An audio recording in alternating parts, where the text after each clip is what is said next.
The cargo bay of the Stellar Meridian had become a war zone.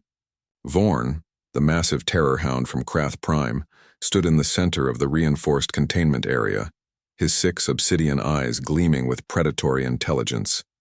His muscular frame, covered in midnight black scales that could deflect plasma rounds, rippled with barely contained violence. The creature's 4 razor-sharp claws scraped against the durasteel floor, leaving deep grooves that made the station's engineers weep.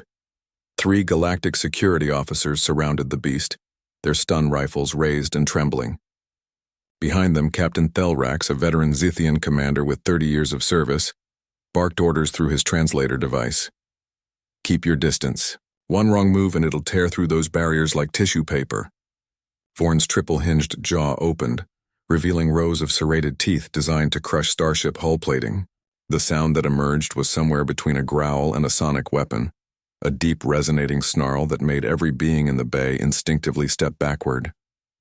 The Terror-Hound had been confiscated from a smuggling ring 3 cycles ago, and in that time, it had injured 12 handlers, destroyed 4 containment units, and consumed enough sedatives to kill a Bronthan warbeast 3 times over.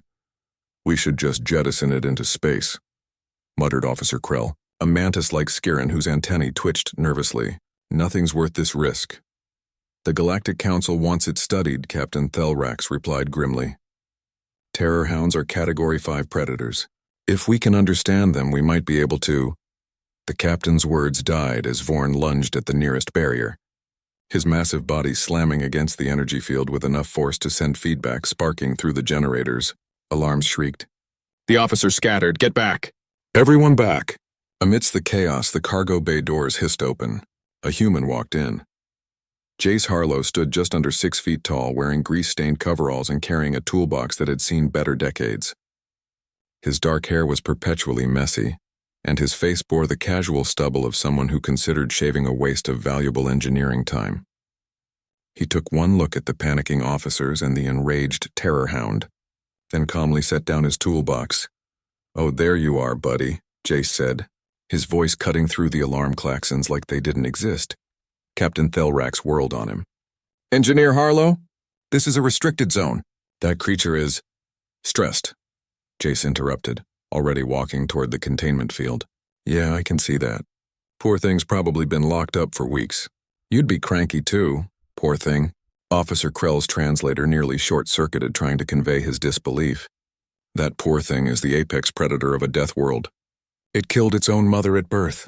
Jace shrugged. So did I, technically. Difficult delivery. She's fine now. He tapped a code into the containment panel. What are you doing? Thelrax lunged forward, but it was too late. The energy barrier flickered and died. Vorn's 6 eyes locked onto Jace. The Terror-Hound's muscles coiled like loaded springs. Every sentient being in the cargo bay held their breath, waiting for the inevitable carnage. Jace crouched down, making himself smaller. Hey there, big guy. You've had a rough time, haven't you? The Terror-Hound's snarl deepened, vibrating through the deck plates. Foam flecked from his jaws, his claws extended fully, each one capable of disemboweling a combat mech. Easy now, Jace continued, his voice soft and steady. Nobody here wants to hurt you. Well, maybe Krell does, but he's scared of everything, so that doesn't count. I am not... Krell started to protest, but Thelrax silenced him with a gesture. His own hand hovering over his sidearm, Jace extended his hand slowly, palm down. The human custom of greeting creatures had baffled the galaxy since first contact. Most species found it suicidally reckless. Vorn certainly did. The Terror-Hound snapped forward, his jaws stopping mere inches from Jace's fingers. Jace didn't flinch. Yeah, you're scary, I get it. You want everyone to know you're dangerous. But you know what? I've got a cat back on Earth that's way more temperamental than you, and she's only 8 pounds. Vorn's head tilted slightly. One of his 6 eyes blinked independently of the others, a sign of confusion in his species. That's right, Jace said, letting a small smile cross his face. You don't know what to do with me, do you? Everyone else runs away or points weapons. But humans? We're weird. We see something that could kill us and think, I wonder if it likes belly rubs. The human's hand moved, not toward Vorn's teeth but up toward the crest of scaled ridges behind his massive head. Before the security team could shout a warning, Jace's fingers made contact. He scratched.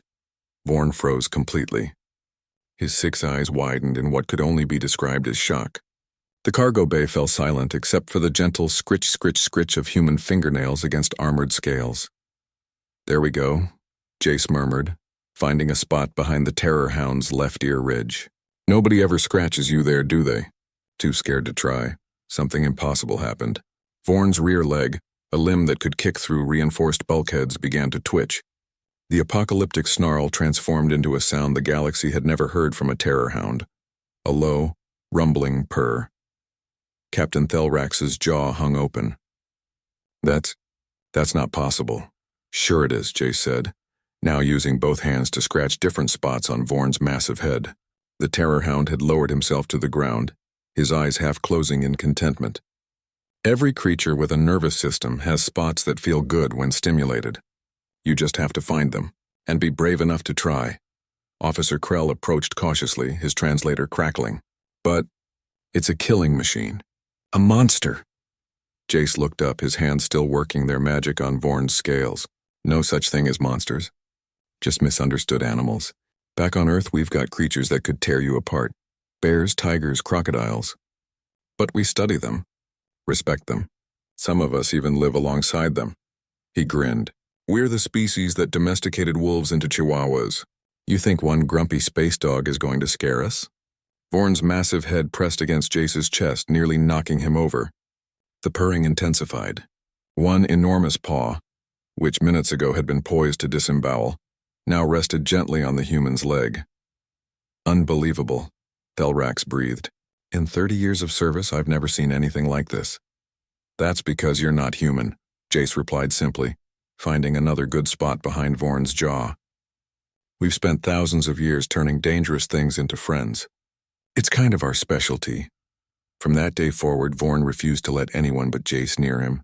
The Terror-Hound became the Stellar Meridian's unofficial mascot, padding through the corridors beside his human, terrifying visitors and delighting in head scratches.